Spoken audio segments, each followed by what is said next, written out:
Une surprise de taille. Dans ce champ près de Tripoli, bien camouflé sous un arbre, un missile Scud, prêt à lancer. C'est ce qu'ont découvert par hasard il y a quelques jours ces soldats rebelles, toujours intimidés par la grosseur de l'engin. Le Scud est un missile balistique d'une portée de 300 km, rendu célèbre par Saddam Hussein pendant la guerre du Golfe. Les militaires pro-Kadhafi qui opéraient celui-ci sont visiblement partis dans la précipitation, laissant derrière eux leurs uniformes et une partie de leur équipement.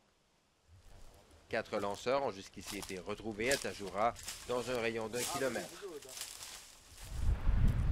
dont celui-ci, complètement carbonisé, et 2 autres, inaccessibles, car situés en terrain miné. Les forces pro-Kadhafi en ont tiré au moins 4 depuis février dernier, et Dieu sait combien il en reste. On sait que Kadhafi en avait beaucoup, mais on ne sait pas combien, ni où ils sont, dit-il. C'est que le colonel les avait fait disperser sur le territoire, les avait fait camoufler aussi, pour éviter qu'ils ne soient une cible trop facile pour l'OTAN. Mais leur éparpillement les rend du coup beaucoup plus difficiles à surveiller. De fait, à notre arrivée, personne ne surveillait l'entrée du site, on y entrait, comme dans un moulin. On est très peu nombreux pour surveiller ce grand territoire, mais la population locale nous donne un coup de main, assure-t-il.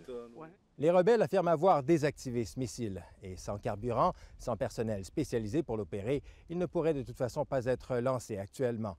Mais sa tête contient 1 tonne d'explosifs de forte puissance qui pourrait faire beaucoup de dommages s'il venait à tomber entre de mauvaises mains. C'est exactement ce qui inquiète la communauté internationale. La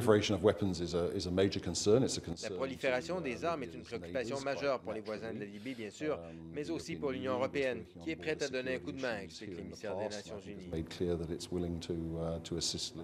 Le Canada aussi a offert son aide, inquiété entre autres par les stocks de gaz moutarde qu'avait acquis le colonel Kadhafi.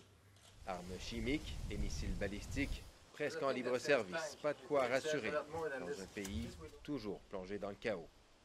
Jean-François Bélanger, Radio-Canada, Tajoura, près de Tripoli.